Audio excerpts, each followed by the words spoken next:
एक युवक जिसका नाम अरविंद था, अपनी माँ के साथ सूरजपुर नामक गांव में रहता था। वे खेतों में कृषि करके अपना जीवन यापन करते थे। अरे, तुम कितने दिन ऐसे ही घूमते रहोगे? अब तो शादी कर लो। कम से कम मुझे बताओ, क्या तुम्हें कोई पसंद है? मैं तुम्हारी शादी कर दूंगी। उस लड़की के बारे में पसंद करना या न करना ऐसी कोई बात नहीं है। अब मुझे खेत जाना है, आज काम काफी है। मैंने मजदूरों से जल्दी आने को कहा था, वो तो अब तक आ गए होंगे। खैर, मैं आज के बारे में नहीं बात कर रही। तुम्हें अगले पल के लिए शादी कर लेनी चाहिए। अब मेरे पास तुम्हारे लिए ये सब करने का और कोई धैर्य नहीं है। खैर माँ, मैं जा रहा हूँ। इस पर बाद में बात करेंगे। अरविंद खेत में काम संभालने चला जाता है। इसी बीच अरविंद की मौसी वहाँ आती है। सुजाता, तुम जल्दी आ गई। क्या घर का सारा काम हो गया? बिल्कुल, मेरी बहू घर पर है, वो सारे काम देखती है। वो मुझे घर में कुछ करने नहीं देती। तुम तो भाग्यशाली हो सुजाता, तुम्हारा बेटा मेरे बेटे से छोटा है, फिर भी तुमने उसकी शादी कर दी। अब घर के कामों को देखो, मेरे पास तो बहू भी नहीं है। तुम अपने बेटे की शादी एक अच्छी लड़की से कर सकती हो। मुझे एक रिश्ते के बारे में पता है जो महेशपुर में है। वो लड़की बहुत अच्छी है और बहुत सुंदर भी है। तुम अरविंद से क्यों नहीं कहती कि वो एक बार महेशपुर जाकर उसे देख ले? क्या ये बहुत दूर है सुजाता? हमें वहाँ जाने की क्या जरूरत है? दूर इसलिए क्योंकि हमें तुम्हारे बेटे के लिए एक खूबसूरत और विनम्र लड़की चाहिए। क्यों नहीं तुम अरविंद से कहती कि वो जाकर लड़की को देख ले? मुझे यकीन है अरविंद को वो पसंद आएगी। हाँ, तुम सही कह रही हो। अरविंद उस शाम घर आता है खेत का काम खत्म करने के बाद। बेटा, खेत का काम 2 से 3 दिन में पूरा हो जाएगा। बस मेरे लिए महेशपुर चलो। क्या माँ, आप चाहती है कि मैं इतना दूर जाऊं? वहाँ क्या काम है? कुछ नहीं, एक लड़की है जिसे तुम्हें देखना है। वो बहुत खूबसूरत है और पढ़ी लिखी भी है। आप तब तक नहीं मानेंगी जब तक मेरी शादी नहीं हो जाती। खैर, जैसे आपने कहा, 4 दिन बाद मैं वहाँ जाऊंगा और वापस आना। तुम्हारे चाचा दापुर में उसी सड़क पर रहते हैं जिस पर तुम जा रहे हो। क्यों नहीं उनसे मिल लेते? हाँ, आप हमेशा कहती हैं कि मेरे चाचा दापुर में हैं, लेकिन मैंने उन्हें आज तक नहीं देखा। खैर, वो रास्ते में ही है, मैं एक बार जाकर उनसे मिलूंगा। हाँ, वो जब तुम छोटे थे तब यहाँ आए थे, उसके बाद कभी नहीं आए। बहुत पढ़े लिखे हैं। जब तुम उनसे मिलो तो उन्हें बताना कि घर आएं। 4 दिन बाद तुम महेशपुर जा रहे हो। समय पर निकलना वरना मौका चला जाएगा। लड़की के पिताजी का नाम रामचंद्र है। वो महेशपुर में बहुत मशहूर है। अच्छा, अगर मैं अभी जा रहा हूँ तो मैं वहाँ पहुँच जाऊँगा, लेकिन कल सुबह मैं यहाँ तक आ रहा हूँ। लेकिन अगर मुझे लड़की पसंद नहीं आई तो मैं मना कर दूंगा।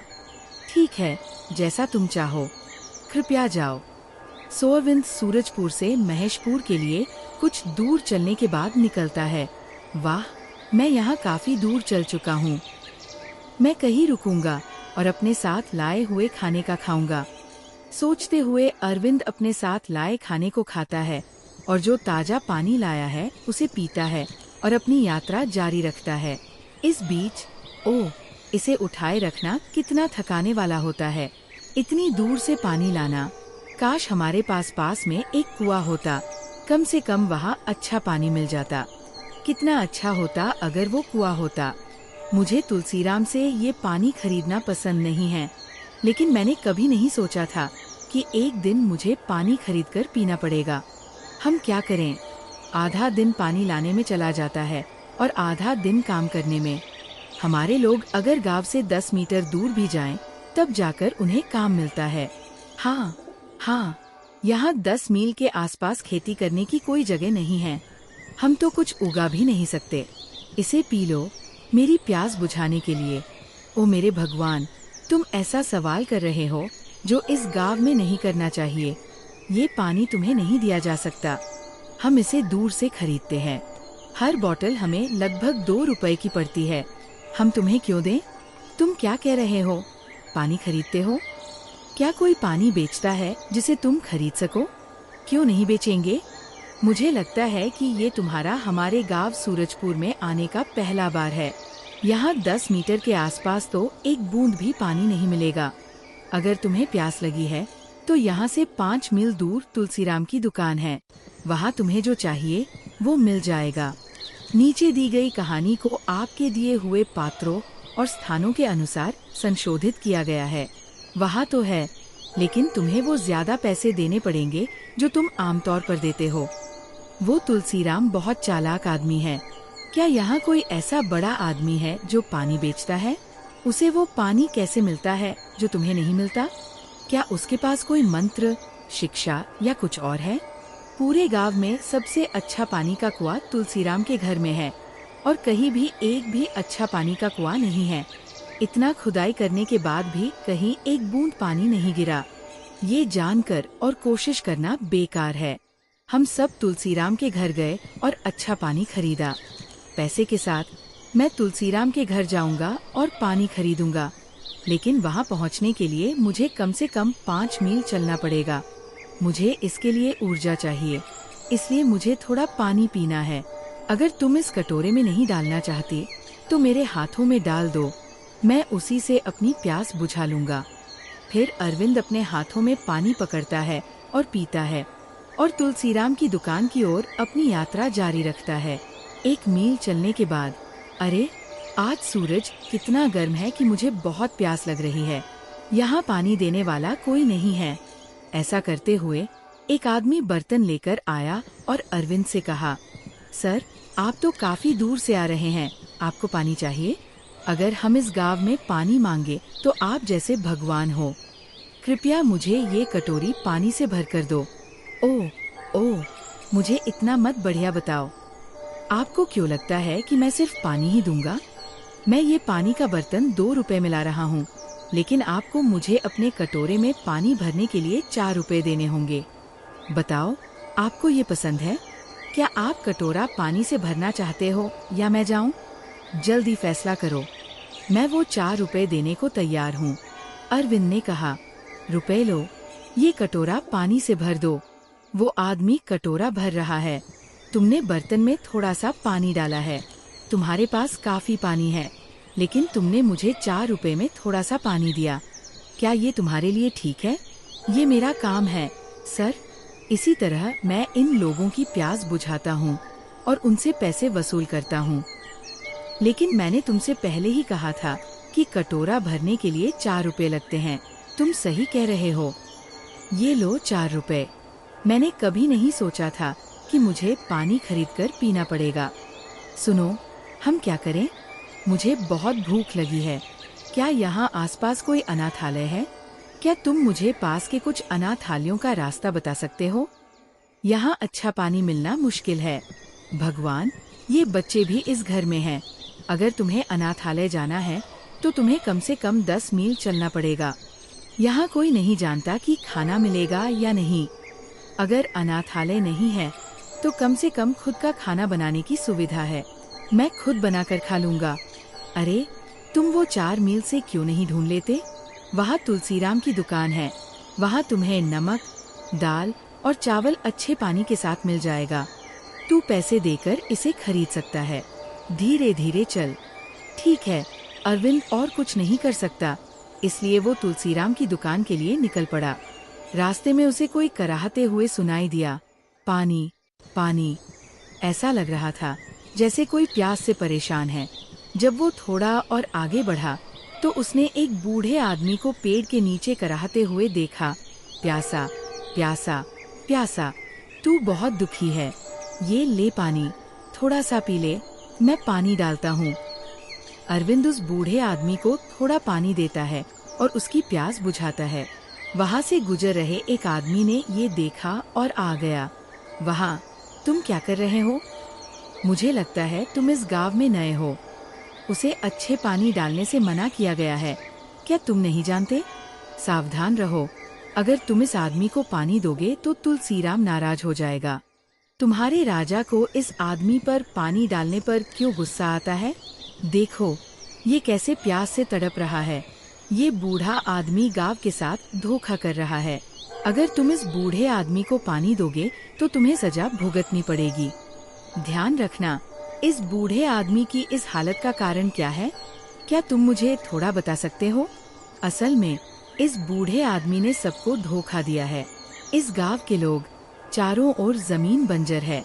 अगर तुम प्यास के लिए लंबी दूरी से ताजा पानी लाते हो, तो अगर तुम मेरी बात मानोगे तो ये गांव पानी के झगड़ों से मुक्त हो जाएगा।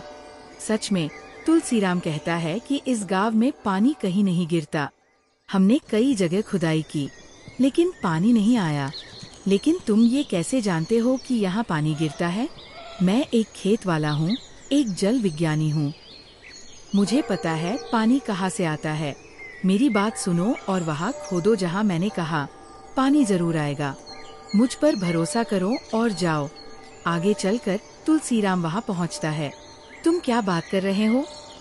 हमने आसपास की जगह खोदी है, लेकिन कहीं पानी नहीं आया। अब अगर तुम आकर बातें करोगे तो सुनने वाला कोई नहीं होगा। जो मैं कह रहा हूँ वो सच है। सर, मेरी बात मानो। वहाँ खोदो जहाँ मैंने कहा है, पानी जरूर आएगा। ठीक है, ठीक है, हम वहाँ खोदेंगे जहाँ तुमने बताया। लेकिन अगर पानी नहीं आया तो तुम्हें सजा दी जाएगी। बताओ, क्या तुम इस पर सहमत हो? ठीक है, मैं सहमत हूँ। तुलसीराम, मैं तुम्हें ठीक से बता सकता हूँ कि पानी कहाँ आएगा। मेरी बात मानो। अच्छा, अगर पानी वहाँ आता है तो तूने कहा था कि मैं तुझे 100 रुपए दूंगा। नहीं तो इस इलाके में कोई तुझे कम से कम पानी भी नहीं देगा। ठीक है, चल वहाँ दिखा कहाँ पानी गिरता है। तुलसीराम उस बूढ़े आदमी के साथ अकेला चला जाता है, गांव के लोगों के बजाय। फिर वो बूढ़ा कहता है कि पानी एक जगह गिरेगा, लेकिन तुलसीराम उनसे कहता है कि वो उस जगह के अलावा कहीं और खोदें जो उस बूढ़े ने बताई थी। कौन सी जगह तूने कहा था कि पानी गिरेगा? यहाँ तो कोई पानी नहीं गिर रहा। उनकी सारी मेहनत बेकार हो गई। तुझे इसके मुताबिक सजा मिलेगी। मैंने ऐसा तो नहीं कहा। ये जगह क्यों नहीं गिरी? क्योंकि तुमने इस जगह के अलावा कहीं और खुदाई की जो मैंने तुम्हें बताई थी।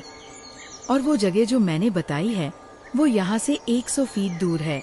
उस बूढ़े आदमी ने जो भी कहा उसकी कोई बात मत सुनो। आज से अगर कोई इस बूढ़े आदमी को खाना या पानी देता है तो उसे मेरी दुकान से एक भी चीज नहीं मिलेगी। मेरे लोग तुम्हें देख रहे हैं। वो व्यक्ति अरविंद को सब कुछ बता देगा जो हुआ।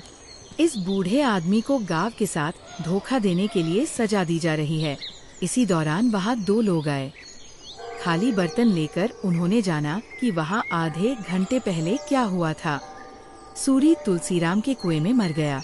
जब हम पानी लेने गए तभी हमें इसके बारे में पता चला। गांव का इकलौता कुआं अब बंद है।